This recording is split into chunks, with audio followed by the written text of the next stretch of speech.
Briahna, what's on your radar? Well, Fatia, I have what might be a hot take on the word woke.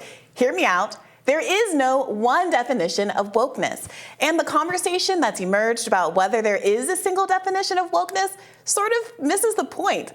Now, of course, I'm alluding to our now viral rising interview with author Bethany Mandel, who co-authored a book about a war the left is allegedly waging on American children. In case you haven't seen the interview, which now has a Washington Post write-up, 2 Daily Beast write-ups, and a Huffington Post write-up, which has been viewed over 7 million times on Twitter. In her interview, Mandel used the term woke repeatedly to describe the nature of this war on children. So in an effort to better understand her specific grievance, I asked her how she defined the word. Here's the now viral clip. Consider themselves very liberal, and probably fewer of them consider themselves to be woke. And so, when we talk about traditional... What does that mean to you? Would you mind defining woke? Because it's come up a couple times, and I just want to make sure we're on the same page. So, woke is sort of the idea that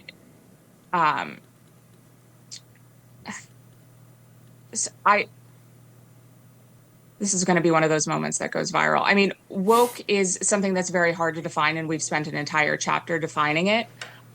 It is sort of the understanding that we need to totally reimagine and redo society in order to create hierarchies of oppression.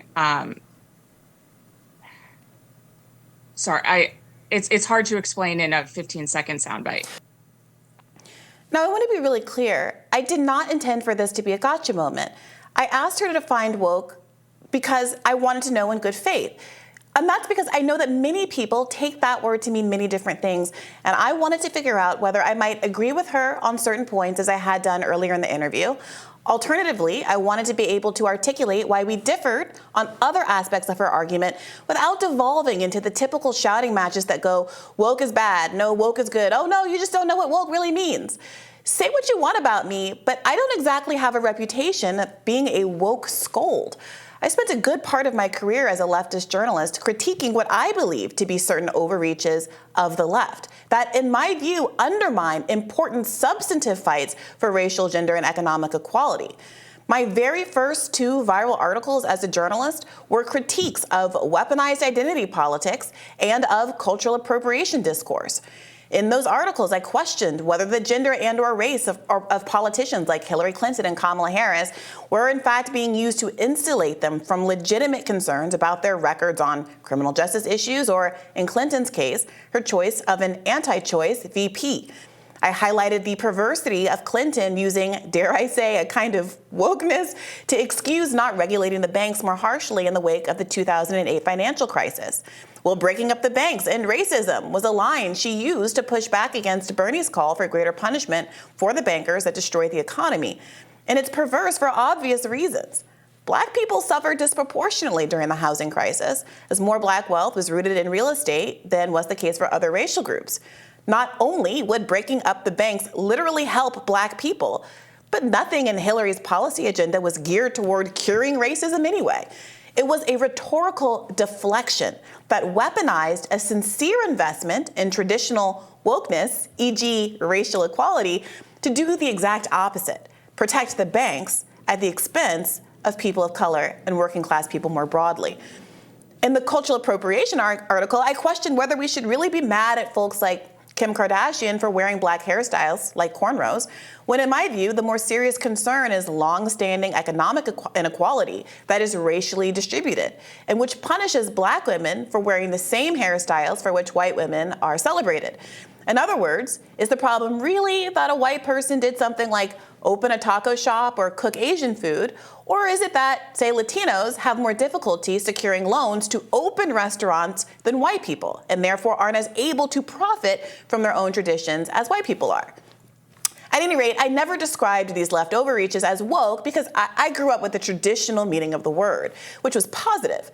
Wokeness was defined as an awareness of historical and ongoing prejudices, mostly racial prejudices.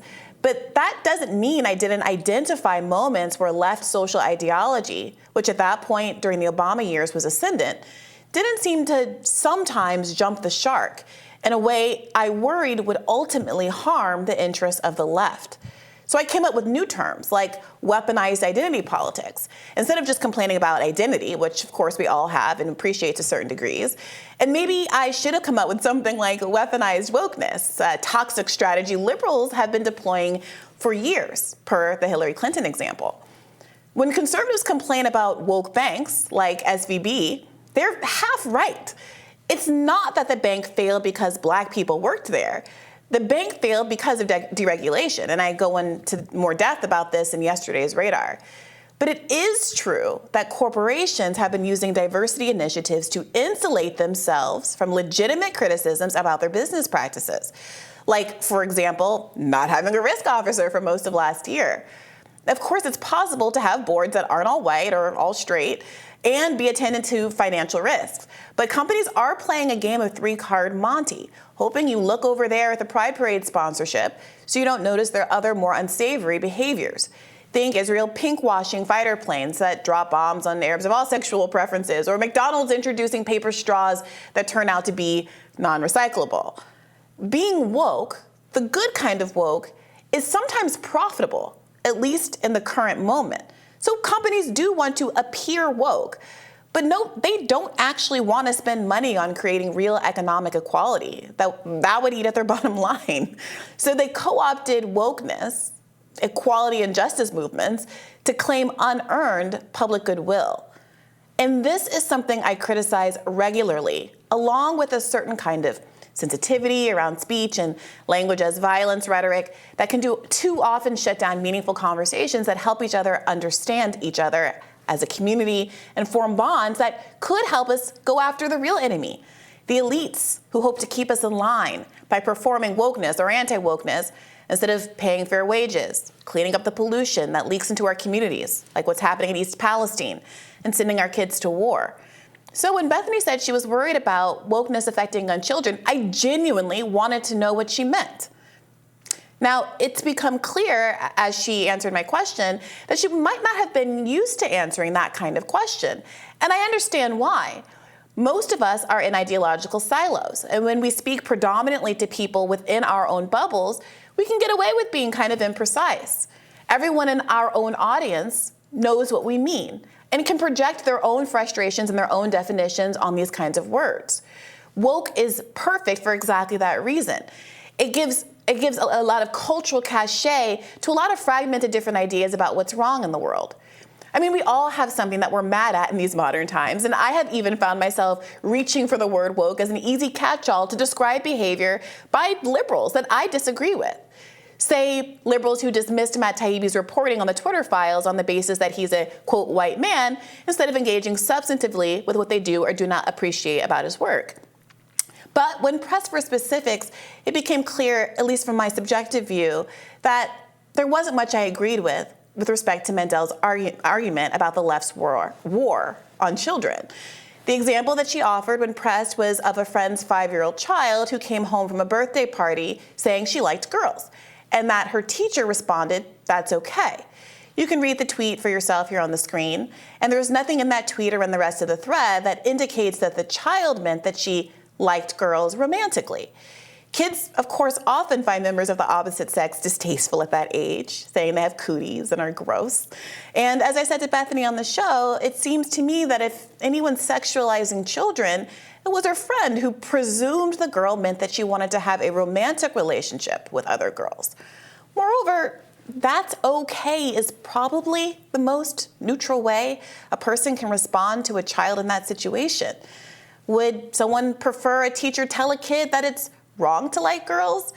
Is telling a kid it's wrong to like girls not a kind of indoctrination that cuts in the opposite direction? See, so much of this discourse ignores that teachers and parents are dealing with really tough choices. Child rearing is deeply personal, but much of a child's life is spent away from parents at school.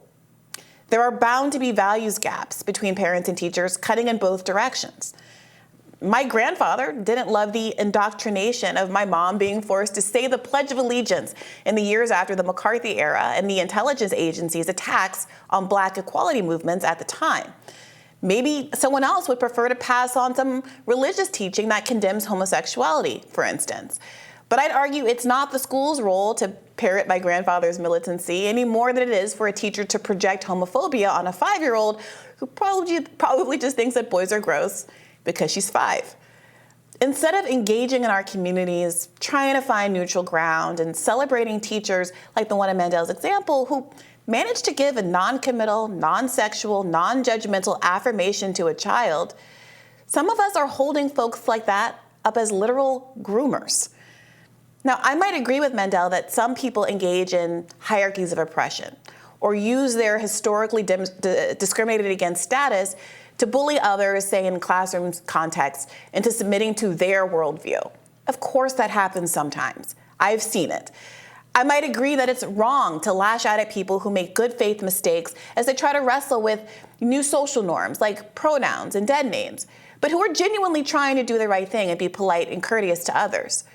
Left-leaning author Sam Adler-Bell, in fact, wrote a really compelling piece in New York Magazine last year, which I covered on my podcast, Bad Faith. In it, he defined the new wokeness, not the old version, but this kind of new sensibility of something going off the rails, as, quote, the invocation of unintuitive and morally burdensome political norms and ideas in a manner which suggests they are self-evident. And I think that definition is important. I agree with that framing in particular so far as it criticizes not traditional wokeness, but the idea that these new norms are supposed to be self-evident when they're not. They're new. And that those of us who stumble to adapt to them should be subject to ridicule or, dare I say, cancellation when you err in good faith. Think, for example, the Stanford banned words list that condemned the use of the term grandfathered in. Is that something that most people are aware of and that they should get a tongue lashing for continuing to use in conversation? I think most of us agree no. So the reason why it was important for Sam to define a version of wokeness before he critiqued it is the same reason I urged Bethany to define it. Because it can mean so many things to so many people, a failure to define the word woke serves to divide us and obscure the extent to which most of us agree about some basic things. One, it's good to live in a pluralistic society, but it can be challenging. We want to protect our freedoms without infringing on others. And when we butt heads, when we do infringe, we want to treat each other with compassion and understanding. That means Bethany homeschooling her children and having the right to do so. It also means opposing state efforts to ban the rights of other parents to allow their children to access gender-affirming care if they, in consultation with their doctors, believe that's the right course of action. It means trying to respect people when they tell you how they identify, or alternatively, accepting that a decision not to respect other people's identity means you might not be liked very much, and that's okay. You know, if your name is Bob and I insist on calling you Cheryl, I don't get to claim to be canceled when you don't want to be around me or work with me. That's just common decency. My problem with so much of this wokeness discourse, and this was also true of cancel culture discourse and CRT discourse, by the way, is that when we get to specific cases, most of us agree on a lot. Mandel cited a statistic that only 7% of people identify as woke, but in fact, a recent study in The Hill showed that most people view it as a positive term. Most Americans oppose things like book banning, even if you put the word woke in front of books, and that includes books that are banned in the interest of wokeness, like the Roald Dahl stories that are being edited to exclude words like fat or ugly. Liberals agree that that was an overreach. Whoopi Goldberg agreed. So what are we actually arguing about exactly? Look, I don't want to play dumb here. I'm sure there is a sincere disagreement about whether, say, a book affirming the validity of parents who are exotic dancers is appropriate for school-age children. That was another example that Bethany brought up in our interview. And school boards can decide whether or not they want to keep a book like that in a school library. But advocates like Bethany seem to sometimes be arguing that those books shouldn't exist at all, that they should be censored altogether, not even published. But the reality of life is that some exotic dancers have children, some sex workers have children, and those jobs are real jobs that put food on their family's table. And those parents have every right to seek out or even write literature that helps them explain their reality to their children. Look, some parents are obese, some parents smoke, some parents only see their kids once a month, some parents engage in all kinds of behaviors that I might not choose for my hypothetical children. But I think it would be deeply authoritarian and presumptuous of me to tell other parents that they can't access books that help them explain their life and their reality to their children. Wokeness is hard to define for the same reason that what is a woman is a hard question to answer pithily. It's because different people have different definitions of the word. It's that simple. It isn't a gotcha, and it shouldn't be treated as such. But we also should all be able to identify specifically what we're really mad at, so our society doesn't devolve into all of us being mad at each other while the world burns. So, Bati, yeah, I felt, some kind of way about the pylon. I think that some people really missed the point of an exchange like that, which is to say it's actually difficult to define these words because we all have different things in mind. And I would love us just to be more specific about what we talk about so we don't end up in these interminable debates about what people really mean when they say something. Right. So I should start by saying Bethany is a dear friend of mine. She obviously knows what the word woke means. She tweeted her definition later in the day, and she was angry about a lot of the most important things, I think, in terms of children, at least throughout the COVID period, one of the few early voices who understood how difficult that was going to be for kids. And anybody laughing at her having that brain freeze obviously does not spend a lot of time going on TV and has not written a book because honestly, Briahna, like there, but for the grace of God go I, right? All of us kind of, I have been there. Who do that a lot had that. I've had Yes, my day on the internet for sure. Exactly. So what I want to do is sort of make the case for why, very briefly, why I think that using the word woke actually might have a benefit that I think you might actually even agree with.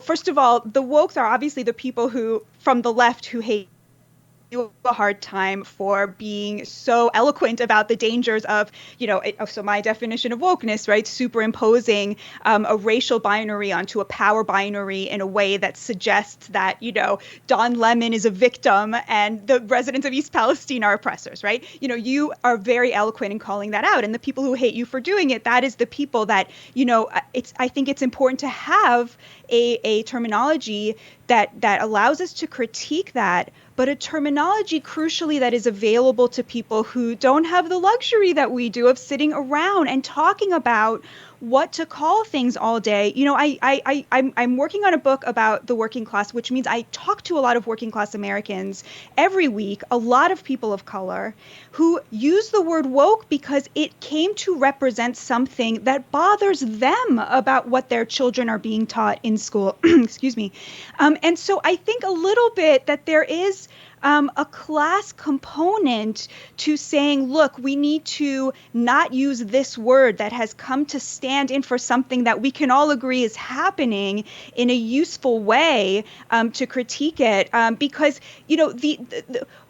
we need a word that is accessible, is I guess what I would say. It doesn't have to be woke. But to me, giving people who don't have the luxury of sitting around all day and thinking about what to call things a vocabulary to describe something that they are seeing and noticing and is bothering them and upsetting them, and as you point out, from a class point of view, from an economic point of view, is impacting them deeply, right? As it takes over the Democratic Party, as it sidelines more progressive ideas, I think that would be my case for the word. So what do you make of that, Briahna? My concern is that, one, woke has not organically had this shift in meaning. It's people like Christopher Rufo who very purposefully changed the meaning of that word and used words like CRT, introduced new words and concepts like CRT that weren't really commonly known, because they understand that they can capitalize on sincerely held, often economically driven concerns and take it from the realm of do something about my economic status to this is actually a cultural problem, and then have people in power, have elites that have control, status, and money not have to be responsible to the underlying economic concern because they can superficially appear to be going after it by going after something as abstract as wokeism. So I would argue that leaning into those kind of words help people who are elites and powerful avoid their fundamental responsibilities. It's Hillary Clinton saying, it's, I'm going to do wokeness. We're going to do racial identity politics. We're breaking up the banks, cure racism instead of breaking up the banks. And on the other side, it's Ron DeSantis saying it's a woke company, it's woke Disney. There are woke issues going on here. Instead of breaking it down the issues, are there labor issues going on at Disney? Do the workers there get enough money? Are you erasing the reality of low-income workers in Disney World by calling them woke? Does the fact that they might have political beliefs, cultural beliefs that are different from yours, make them fundamentally not your ally in a struggle for good pay and labor protections? And so, I got to just push back against that. The problem in East Palestine isn't wokeness.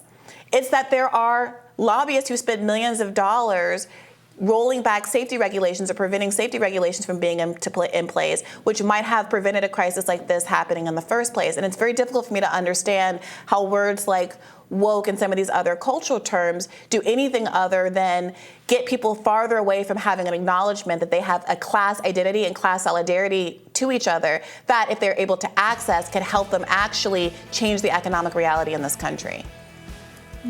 Well, I'm sure we could talk about this for the rest of the day, but we certainly have more rising to get to. So we will have more rising right after this.